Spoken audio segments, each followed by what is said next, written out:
എനിക്ക് ഹോസ്പിറ്റലിൽ കൊണ്ടുപോയി മാറ്റണം. ഇതിൽ നിന്നും എങ്ങനെയെങ്കിലും രക്ഷപ്പെടുത്തിയെടുക്കണം. ഇനിയുള്ള കുട്ടികളെങ്കിലും രക്ഷപ്പെടട്ടെ. ഇവരൊക്കെ പോലീസ് എന്തിനാ നമുക്ക്? മയക്കുമരുന്നിന് അടിമപ്പെട്ടു പോയ ഒരു മകനെ കുറിച്ചോർത്തുള്ള ഈ ഉമ്മയുടെ കരച്ചിൽ നിങ്ങൾ എല്ലാവരും കണ്ടു നോക്കണം. അതിനു മുന്നേ എനിക്ക് പറയാനുള്ളത്, ഉമ്മ പറയുന്നു പോലീസുകാരുടെ അടുത്തൊരു സഹായത്തിന് ചോദിച്ചാൽ പോലീസുകാർ വരുന്നില്ല എന്ന്. ഇത് ഒരുപാട് ആവർത്തിച്ച് കേൾക്കുന്ന ഒരു പരാതിയാണ്. ഇത്തരം മയക്കുമരുന്ന് കൊണ്ട് വീട്ടിൽ പ്രശ്നങ്ങളും കലഹങ്ങളും വീടടിച്ച് ചേർക്കുന്ന, വീട്ടിലുള്ളവർ ഉപദ്രവിക്കുന്നു. അപ്പോൾ സ്വാഭാവികമായിട്ട് ആ വീട്ടുകാർക്ക് പിന്നെ ഒരു സംരക്ഷണം നൽകേണ്ടത് പോലീസാണ്. പോലീസിനെ വിളിച്ചാൽ ഇത്തരം കേസുകളാണെന്ന് പറയുമ്പോൾ പോലീസ് വരുന്നില്ല. ഇവരെ പ്രതികൾ, ഈ ലഹരിയുടെ ഇതിൽ നിൽക്കുന്ന പ്രതികൾ വീട്ടിലാരെങ്കിലും തല്ലി കൊല്ലുകയൊക്കെ ചെയ്യുമ്പോൾ പോലീസ് വന്ന് അറസ്റ്റ് ചെയ്ത് പിന്നെ കുറേ നാടകം കളിക്കും. അതിന് മുന്നേ അവർക്കൊരു സംരക്ഷണത്തിന് വേണ്ടി വിളിച്ചാൽ പോലീസ് വരില്ല. എന്റെ ദിവസം കഴിയുമ്പോഴത്തേക്ക് വീണ്ടും പറഞ്ഞു വിടും. വീണ്ടും അവൻ വന്ന് ഇതേ ജോലി ചെയ്യുകയാണ്. കച്ചവടം ചെയ്യുന്നതിനെ കുറിച്ചാണ് ഞാൻ പറയുന്നത്. അപ്പോൾ എല്ലാ മക്കളും ഈ ഉമ്മയുടെ കണ്ണുനീരുന്ന് കാണുന്നു. നിങ്ങൾ ചെയ്യുന്ന ഒരു തെറ്റിന്റെ പേരിൽ ആ ഉമ്മയുടെ അല്ലെങ്കിൽ ആ മാതാവിന്റെ അമ്മയുടെ വേദന കാണാതെ പോകുന്ന മക്കളെ, ഇതൊക്കെ നിങ്ങളുടെ ജീവിതത്തിൽ വലിയ വില നൽകേണ്ടി വരും. നിങ്ങൾ വിചാരിച്ച് ഇതിങ്ങനെ കുറച്ച് മയക്കുമരുന്നൊക്കെ കുടിച്ചിങ്ങനെ അതിന്റെ ലഹരിയിൽ ഇങ്ങനെ നടക്കുമ്പോൾ നമ്മളെന്തോ സംഭവമാണെന്നൊക്കെ തോന്നി ജീവിക്കുന്ന കുറേ മക്കളുണ്ട്, എല്ലാ നാടുകളിലുണ്ട്. പക്ഷേ ഈ അമ്മയുടെയും ഉമ്മയുടെയും കണ്ണുനീര് കാണാതെ പോകുന്നതിന്റെ അനന്തരഫലങ്ങൾ താമസിയാതെ തന്നെ നിങ്ങളൊക്കെ അറിയും. എന്തായാലും ഇന്ന് രാവിലെ കേട്ട ആ ഉമ്മയുടെ കണ്ണുനീരും അവരുടെ കരച്ചിലും അവരുടെ പ്രശ്നങ്ങൾ എന്താണെന്ന് നമുക്കൊന്ന് കണ്ടു നോക്കാം. എനിക്ക് ഹോസ്പിറ്റലിൽ കൊണ്ടുപോയി മാറ്റണം. ഇതിൽ നിന്നും എങ്ങനെയെങ്കിലും രക്ഷപ്പെടുത്തിയെടുക്കണം. ഇനിയുള്ള കുട്ടികളെങ്കിലും രക്ഷപ്പെടട്ടെ. ഇവരൊക്കെ പോലീസ് എന്തിനാ നമുക്ക്? ഒരു സഹായം ചോദിച്ചതെല്ലാം പോലെ കൈമലർത്തുക. വേറെ എത്ര കൊലപാതകങ്ങൾ എന്തൊക്കെ നമ്മൾ കാണുന്നു. അപ്പൊ ഓരോ തടിയാണ് വരുന്നത്. ഓർക്ക് ട്രെയിനിങ് ഒക്കെ കിട്ടിയിട്ടല്ലേ ഒരു വരുന്നത്. നമുക്ക് ഇങ്ങനെ ട്രെയിനിങ് എന്തെങ്കിലും ഉണ്ടോ? നമ്മൾ പച്ചാ മനുഷ്യന്മാരല്ലോ. പ്രായ അമ്മ ഉണ്ട്, ഒരു ചെറിയ മോനുണ്ട്. ആ മോനില്ലാത്ത ധൈര്യത്തിലാണ് ഞാൻ അത്രയും വാതിലടിച്ച് പൊടുത്തു. കുഞ്ഞനുണ്ടെങ്കിൽ എനിക്ക് വായടക്കി നിൽക്കാനേ പറ്റുള്ളൂ.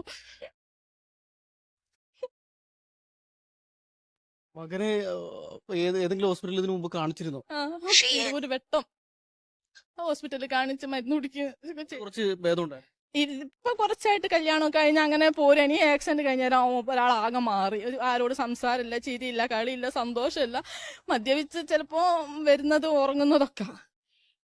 ആശുപത്രിയിൽ കൊണ്ടുപോയി ചികിത്സിച്ചു കഴിഞ്ഞാൽ നേരെയാവുന്നുള്ള പ്രതീക്ഷ ഉണ്ട്. പ്രതീക്ഷ ഉണ്ട്, നേരാവുന്നുള്ള പ്രതീക്ഷ, നല്ല പ്രതീക്ഷ ഉണ്ട്. ഓന് ഇത് സാധനം കിട്ടുന്നത് കൊണ്ടാണല്ലോ. ആരും അങ്ങനെ തന്നെ. ഈ സാധനം കിട്ടുന്നത് കൊണ്ടാണ് ആരും ഇങ്ങനെ ആയി പോകുന്നത്. അല്ലാണ്ട് സ്വയം ആരും ഇങ്ങനെ ആയി ജനിക്കല്ലോ. സമൂഹവും കൂടെ ഇതിന് ഉത്തരവാദികളാണ്. ഇതെങ്ങനെങ്കിലും ലോകത്തുനിന്ന് നിർത്തി കിട്ടിയാലേ കുട്ടികളൊക്കെ പറയുന്നത് കേട്ടില്ലേ? എന്റെ മകൻ ഒരു ദിവസം അവൻ ജനിച്ചപ്പോഴത്തേക്ക് മയക്കുമരുന്ന് ഉപയോഗിച്ച് വന്നതല്ല. അവൻ ഈ സമൂഹത്തിൽ ഇറങ്ങി ജീവിക്കാൻ തുടങ്ങിയപ്പോൾ ഈ സമൂഹം എന്റെ മകനെ വഴിതെറ്റിച്ചതാണ്. ഈ ഉമ്മയുടെ കരച്ചിലൊന്നും ഈ മയക്കുമരുന്ന് കച്ചവടം ചെയ്യുന്നവരെ ഏതെങ്കിലും കാലം വേട്ടയാതിരിക്കില്ല. ഈ മയക്കുമരുന്ന് കച്ചവടം ചെയ്ത് സ്വന്തം മക്കളെ വളർത്തുന്ന ആ മക്കൾ എന്നെ തിരിഞ്ഞ് അത്തരം അങ്ങനെയൊന്നും മക്കളെ വളർത്തി ആ പണം കൊണ്ടൊന്നും ആ നാളെ മക്കൾ നിങ്ങൾക്കൊന്ന് സ്നേഹമുള്ള മക്കളായി തീരുമെന്ന് ഈ മയക്കുമരുന്ന് കച്ചവടം ചെയ്ത് മക്കളെ വളർത്തുന്ന സമ്പത്ത് കണ്ടെത്തുന്ന വിചാരിക്കേണ്ട. നാളെ നീയൊക്കെ ഈ മയക്കുമരുന്ന് കച്ചവടം കൊണ്ട് വളർത്തുന്ന പൈസ വളർത്തുന്ന മക്കൾ നാളെ നിനക്കൊക്കെ എതിരെ കത്തിയെടുക്കുന്ന ഒരു കാലം വരും. ഒരു സംശയമില്ല. കാരണം ഒരുപാട് ഉമ്മമാരുടെയും അമ്മമാരുടെയും വേദനകളാണ് നിങ്ങൾ ഇന്ന് തിന്നുന്ന പൈസ എന്ന് ഓർക്കുക. അത്തരം ഈ ചികിത്സാ സ്ഥലങ്ങളുണ്ട്, അവിടെ കൊണ്ട് പോലീസ് കൊണ്ടാക്കിയാൽ അവൻ രക്ഷപ്പെട്ടു വരും ജീവിതത്തിൽ. ഇനിയുള്ള മറ്റുള്ള മക്കളെങ്കിലും ഇനിയുള്ള കാലത്ത് രക്ഷപ്പെടട്ടെ, ഈ ഒരു വിപത്തിൽ നിന്ന് നാട്ടിൽ നിന്ന് തടയാനുള്ള ശ്രമങ്ങൾ നടത്തട്ടെ എന്ന് ആ ഉമ്മ പറയുകയാണ്. എത്രമാത്രം മകനെ ഓർത്ത് ഈ മകനെന്നും ഞാനും നിങ്ങളെന്നും ഒരു ദിവസം ഇത്ര വലുതായതല്ല.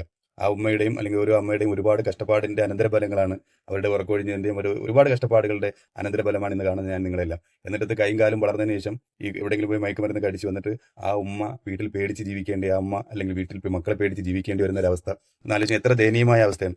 ഇതിനേക്കാൾ വലിയ പരീക്ഷണമൊന്നും അത്തരം അമ്മമാർക്കൊന്നും കിട്ടാനില്ല. അവർ സ്നേഹിച്ച് ലാളിച്ച് വളർത്തിയ മക്കളെ പേടിച്ചുകൊണ്ട് ആ വീട്ടിൽ ജീവിക്കേണ്ടി വരുന്ന ഒരവസ്ഥ.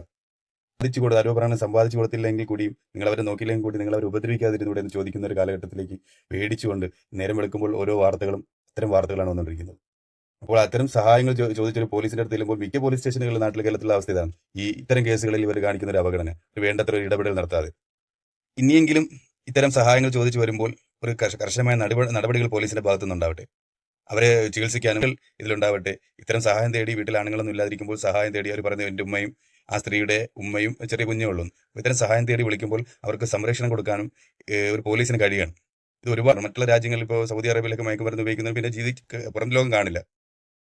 ഏറ്റവും വലിയ ശിക്ഷയാണ് ഓരോ രാജ്യങ്ങളിൽ മയക്കുമരുന്ന് ഉപയോഗത്തിന് കൊടുക്കുന്നത്. ഇവിടെ ഇത് 2 ദിവസം കച്ചവടം ചെയ്യുന്നതിന് പോലും 4 ദിവസം 5 ദിവസം കഴിയുമ്പോൾ പറഞ്ഞു വിടുകയാണ്. ഈ നിയമവ്യവസ്ഥയെ കൊലയാളിയെ പരവൽ കൊടുത്ത് വിട്ടിട്ടാകുമ്പോൾ വീണ്ടും 2 ആളെ കൊല്ലുന്ന നിയമവ്യവസ്ഥ ഇത് മുഴുവൻ മാറ്റി മറിച്ചില്ല എങ്കിൽ വരും കാലങ്ങളിൽ ഇനിയുള്ള തലമുറകൾക്ക് ഈ കേരളത്തിൽ സമാധാനത്തോടുകൂടി ജീവിക്കാൻ കഴിയുമെന്ന് നമ്മൾ ആരും കരുതണ്ട.